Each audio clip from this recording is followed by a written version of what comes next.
Right then people, what is going on, and welcome back to a brand new video to the channel. In this video we're going to be covering registration plates. Now there's two reasons why I wanted to cover this, is because that topic came up a lot in the speed camera videos what I've done, people asking what sort of registration plates can be picked up by ANPR cameras and if some can't. And secondly, because loads of people do it wrong and they're not sure how they're doing it wrong. I know some people break registration plate laws on purpose, and that's not my point of the video. I'm talking about the people that maybe break the laws and they're not aware that they're breaking the laws. Now, the video is going to be broken down into several stages. We're going to go through just the standard details, what you got off information leaflet 104, vehicle services, and then we're going to go into the British standards of the registration plates, which currently is BSAU 1451 for anyone following. That is going to update in September, so I'm going to do another video to update this in September. But for now, that is where this information is coming from. And I also saw some information from various other places, because a lot of it is open to interpretation, I would say. A lot of it is very solid and it's factual based, but some of it is open to interpretation. So without further ado, let's get straight into the video.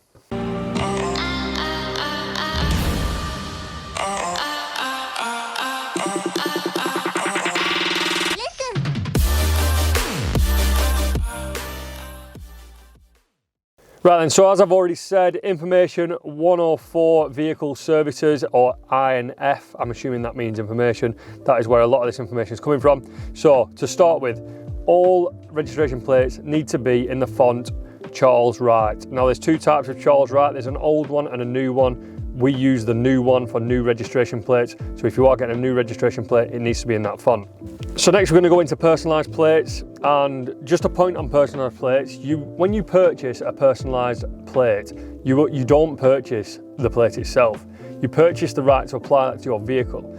So all of these rules and regulations, what we're going through in this video, if you void them or break them rules too much, there is a chance that the police or the government or DVLA will withdraw that registration plate from you because you don't own it. They're going to withdraw your right to display it because you're not displaying it correctly. Private plates can't be made to make the car look newer than it is. So if you have a private plate, you can't get one that says it's a 2016 model and place that on your 2015 car.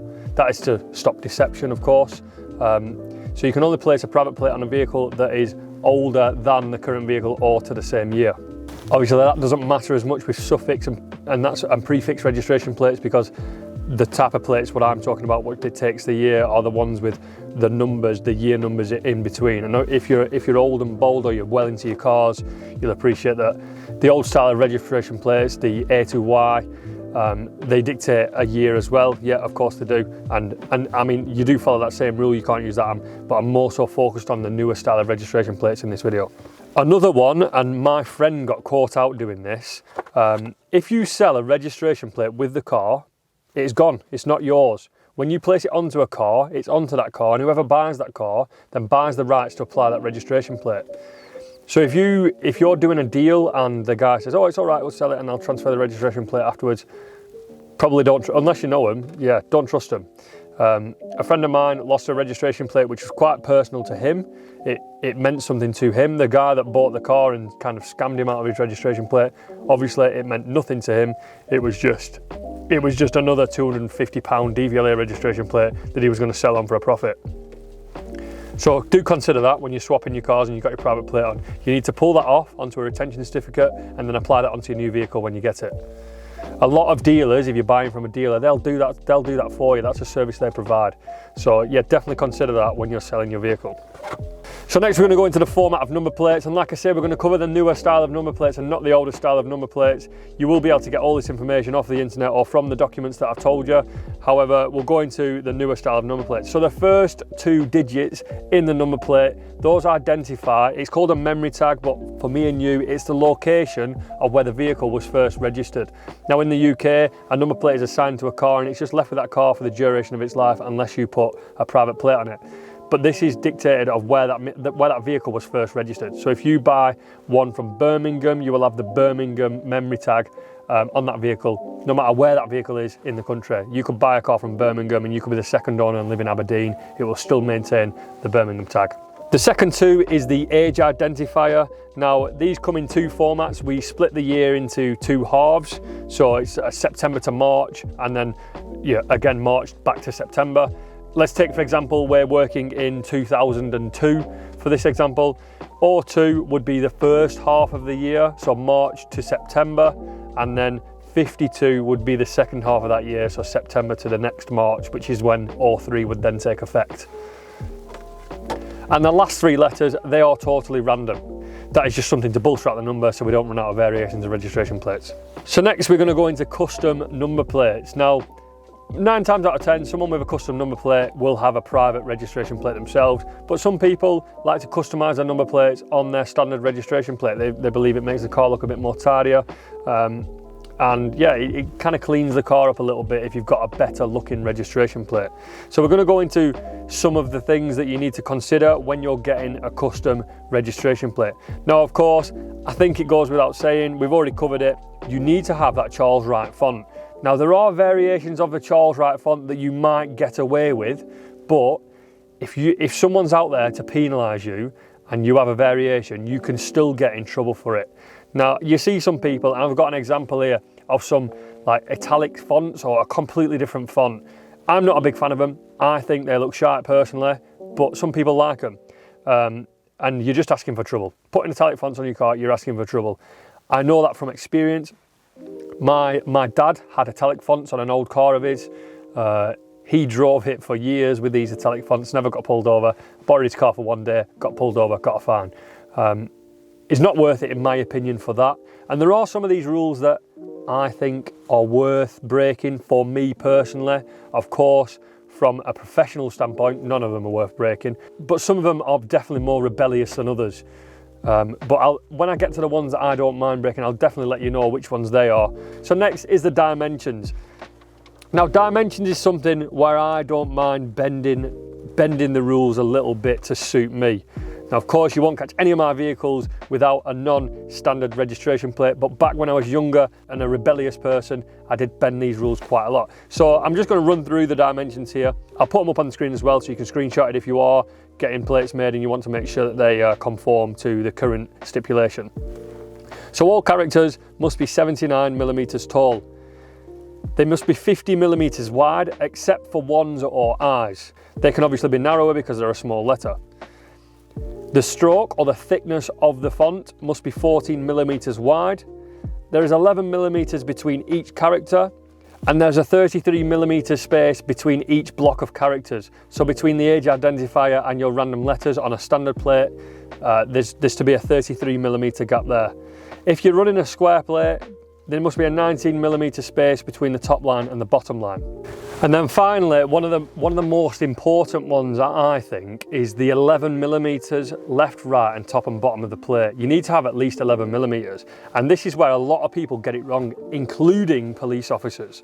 So basically, if you've got 11 millimeters between the left and right of the plate, so 11 millimeters margins, then you could trim your plate down to be shorter. So let's say, for example, you had a full length plate, but the registration plate was Sierra 111 and then 3 random letters. Now, by the letter of the law, because those ones are narrower, your plate can be shorter as long as you maintain them 11 millimeter margins.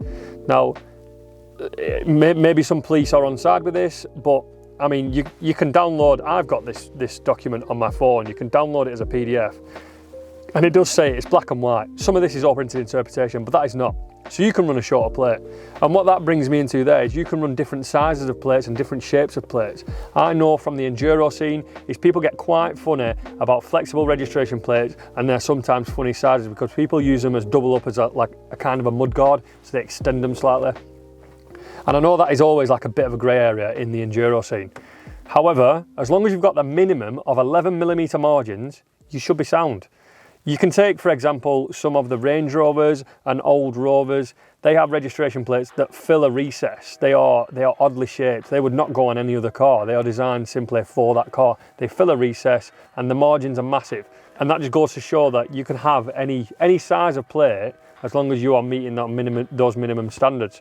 So if you've got a 4-digit private registration plate or a 5-digit private registration plate, you can run it really, really short. Or even if you're wealthy enough to have a 3 or 2-digit registration plate, you can run it super, super short. And that can almost be, if you had a 2-digit one, that could just be a little square of yellow plastic on the rear of your vehicle, as long as those margins are met. And then next, for the legality of the plate, you need your BS mark displayed in the bottom right-hand side of the corner, and then you need the maker's details in the bottom middle. Now, this is one of the rules that I have always not abided by. When I used to run my private plate, I never used to have these two on. That being said, everything else about the plate was legal, and my argument were, it's legible, I'm not trying to pull the wool over anyone's eyes, I just wanted that cleaner look. Now, yeah, of course, I get pulled over and someone pulls it out, they are well within their right to prosecute me, but I never did for the several years that I was running that plate. You can only get registration plates made up by a registered number plate supplier. So when you see these plates without them, they are technically sold as show plates. So you can buy any plate you want off eBay and it'll be sold to you as a show plate, but the majority of them are used on the road. As long as you don't go too far left and right of the rules, you're more than likely going to be sound. Obviously, it's all on a personal basis, and I'm here to tell you the exact rules, and you can decide where you want to bend them, if indeed you do want to bend them. So next, I'm going to go into national flags and number plates, and again, I think it looks pretty crap, but people want to do them. They are allowed, but they are limited to this list. So I'll put the list up on the screen now, so you can see what you're allowed and what you're not allowed, or if it's not there, you're not allowed it. And then next, something you might be seeing more and more now is green flashes on number plates. So this is for zero emissions vehicles dated after the 8th of December 2020. I've also seen these with a little green banner around the edges. They're reserved for zero emission registration plates. So next I'm going to go into some of the stuff, what people do, and you see it all the time, that is breaking the law, and maybe is not breaking the law, but is often misconstrued as a law break. So tinted plates. Now this is a grey area, pun not intended. So the regulation on the plates is that the front has to be white and the rear has to be yellow. So your tinted plates are technically illegal, but in my opinion, the front is now grey and the rear is now a darker yellow. So yes, without doubt, the front is now illegal. But if you wanted to run a tinted rear plate, some would argue that is yellow. Now, all the documents what I've read, they don't stipulate like a colour of yellow. They don't give you like an RGB of the colour of yellow you need. It needs to be a reflective material that is yellow. As long as your grey yellow plate or your tinted yellow plate is reflective, I personally can't see there being too much of an issue with that. However, that's something that you're going to take on risk if you did do that. Altering your registration plates with screws, dodgy letters, like funky letters, like, I don't know, some people trim the letters before they put them into the plate. It's just a bad idea. It's just categorically a bad idea. If you're going to change your registration plate, let's say, for example, you have, it's an 11 plate registration plate, and you want to make that 11 in the middle, your age identifier, you want to make that look like a H by putting a black screw in the middle of it. You're altering your registration plate so it doesn't match that vehicle. You are risking getting a fine for that. And if you are risking getting a fine and you're not bothered about that, you may as well put any old number plate on that vehicle, because it doesn't show up as your vehicle. It's not registered to your vehicle. So if your name's Josh, you may as well put a plate on that just says Josh. If you're breaking the law, you're breaking the law. If you're making it look like a H and ANPR is picking it up as a H, you're not registered. You're going to come up as no insurance, no tax, etc. I've never really understood people altering plates to make them look different, like so it nearly spells a name. Just if you're going to go full moron and change it, then you may as well just put a random plate on there that just suits you, and you're running the same risk.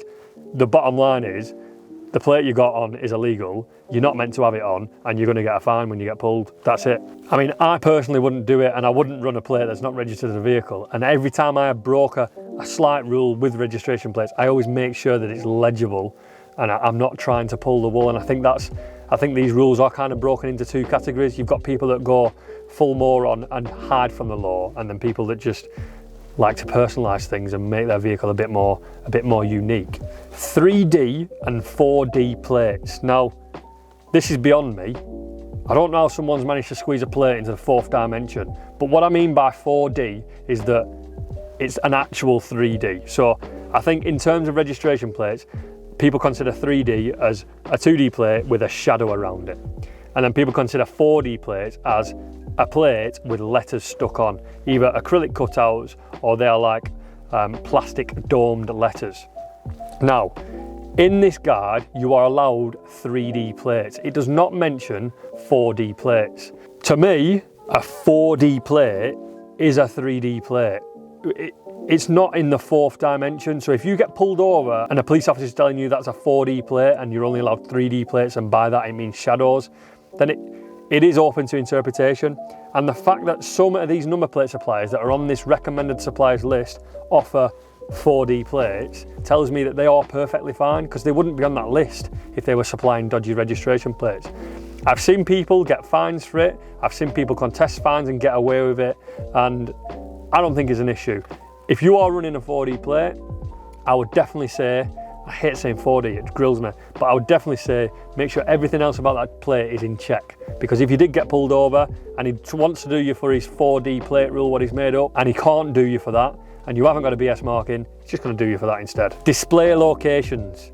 Now, by the law, you've got to display it at the front, you've got to display it at the furthest point forward of the vehicle and the furthest point rearward of the vehicle.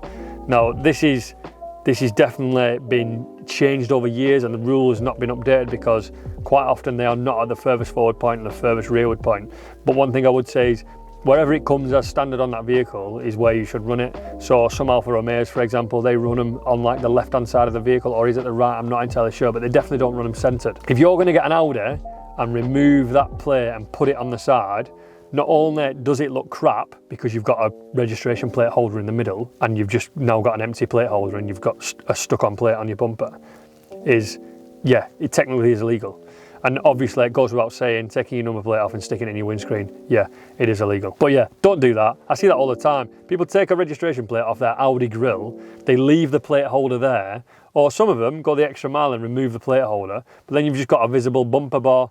So don't argue to me that it's for airflow, because it's not, because you've got a 2-litre TDR that's had nothing done to it, and it just looks crap. It's just not to my taste at all. I'm sure there's a few of you watching this that have that, and that is to your taste, but let me know if it is. And then back to the other fonts again. People often run other fonts. Some of them you can get away with, some of them you can't.